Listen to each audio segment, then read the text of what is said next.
আসসালামু আলাইকুম এভরিওয়ান, কেমন আছেন সবাই? আশা রাখি আল্লাহ পাক সবাইকে সুস্থ রাখছেন, ভালো রাখছেন। আলহামদুলিল্লাহ, আমরাও বেশ ভালো আছি। কাছে দূরে, দেশ এবং দেশের বাইরে যে যেখান থেকে আমার এই ভিডিওগুলো আপনারা দেখে থাকেন, আপনাদের সবাইকে অসংখ্য ধন্যবাদ জানাই। সেই সাথে আরও নতুন একটি ভিডিও দেখার জন্য সবাইকে ওয়েলকাম করছি। আমি মনিরা বলছি, ঢাকা থেকে। তো আমি যে এখন কথা বলতেছি, আমি আমার ভয়েসটাকে চিনতে পারতেছি না। বেশ 2-3 দিন ধরে হচ্ছে একটু জ্বর, ঠান্ডা, কাশি, তো এই জন্য গলাটা একটু অন্যরকম হয়ে গেছে। তো যাই হোক, সেই সাথে আবার আমার ছেলেটারও জ্বর আসছে। তো সবাই আমার ছেলেটার জন্য দোয়া করবেন, ও যেন তাড়াতাড়ি সুস্থ হয়ে যায়।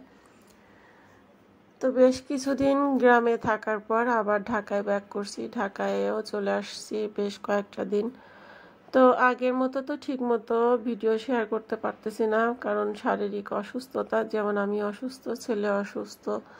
তারপরে বেশ কিছুদিন যাবৎ গ্রামের বাড়িতে থাকা হয়েছে। গ্রামের বাড়িতে থাকলে ওরকম কিন্তু ভিডিও এডিট করা বা শেয়ার করার সময় হয়ে ওঠে না, যেহেতু অনেক দিন পর দেশের বাড়িতে যাই। রান্না বান্না, খাওয়া দাওয়া, ঘোরাফেরা অনেক কিছুই থাকে।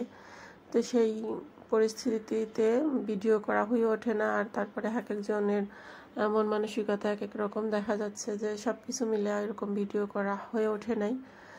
তো যতটুকুই পারছি এক একটা ভিডিও একটু শেয়ার করছি। তো বাড়ি থেকে আসার পরে তো অনেক কম বেশি কাপড় চোপড় কিন্তু ঈদে নিয়ে যাওয়া হয়। আর আলমারিতে দেখা যায় যে কি একটা কাপড় চোপড় টান দিলে আর একটা পড়ে যায়, যেহেতু আলমারির 2 সাইডের পাটটা একটু লম্বা। সেই জন্য আমি এক সাইডে যতগুলা কাপড় চোপড় ছিল সবগুলো একটু নামিয়ে একটা একটা করে একটু ভালো করে ভাঁজ করে আলমারিতে তুলে রাখছি। তো দেশের বাড়িতে গেলে আসার পরে বাসায় এত পরিমাণে কাজ জমে যায় যে কি বলবো। একা একা ছোট বাচ্চা নিয়ে কাজগুলো করা যে কি পরিমাণ কষ্টকর।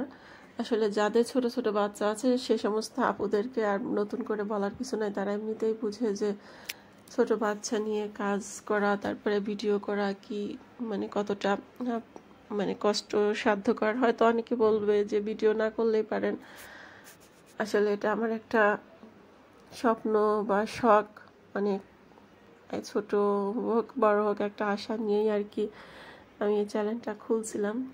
জানি না কতদূর কি হবে না হবে, আল্লাহ তাআলাই ভালো জানে। তো এ কয়দিন হয়তো ঠিক মতো ভিডিও দিতে পারি নাই, শেয়ার করতে পারি নাই। তো ইচ্ছা আছে শরীরটা সুস্থ হইলে, বাবুটা সুস্থ হইলে আমার সব আপুদের সাথেই কন্টিনিউ করার চেষ্টা করব। তাদের ভিডিওগুলো ঠিক মতো দেখবো, তারপরে আমার ভিডিওগুলো আমি নিয়মিত পোস্ট করার চেষ্টা করব, কন্টিনিউ করার জন্য চেষ্টা করব। সবাই আমার জন্য দোয়া করবেন। তো এখন এইগুলো একটু ভালোভাবে আলমারিতে তুলে রাখবো।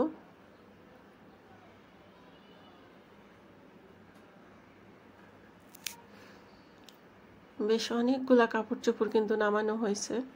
পুরো আলমারির এক পাশে তাকে যা যা ছিল আমি সবগুলাই এরকম ভাবে একটু নামায় নিছি।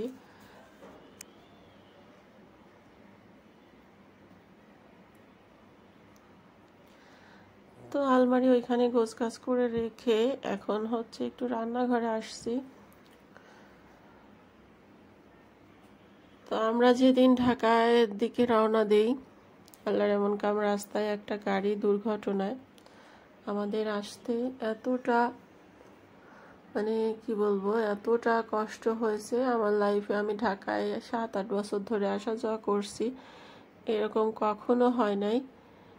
এতটা জ্যাম ছিল, 4 ঘন্টা একই প্রায় জায়গায় গাড়ি দাঁড়িয়েছিল। তো প্রচণ্ড গরমেই কিন্তু গা ঘেমে আমার এরকম জ্বর আসছে। সচরাচর আমার বছরেও কখনো জ্বর আসে না বা ঠান্ডা ঠান্ডা কমই লাগে।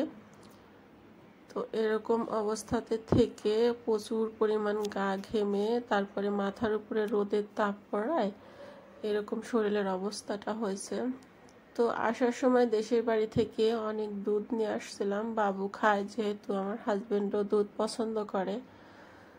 তো সব দুধই ফ্রিজে রাখা হয়েছে। তো অনেক সময় বাইরে থাকার কারণে কিছুটা দুধ হচ্ছে একটু ছানা হয়ে গেছিল জাল দেওয়ার পরে 2-3 লিটার মতো।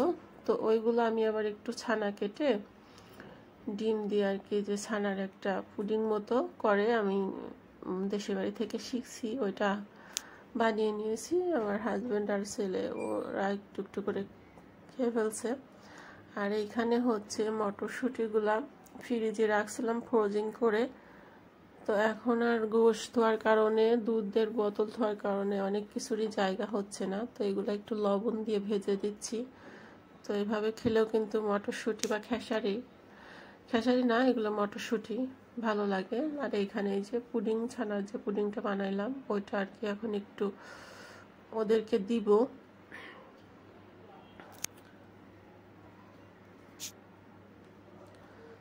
তো এখানে দেখা যাচ্ছে ছোট বাটি না, বাটিটা বড়ই আছে, অনেকটাই হয়েছে, প্রায় 2 লিটার দুধ এর এখানে ছানা, অনেকটা ছানাই হয়েছিল।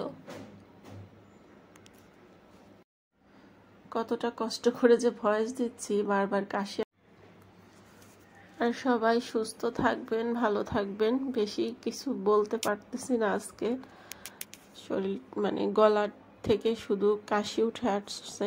তো সবাই ভালো থাকবেন, আল্লাহ হাফেজ।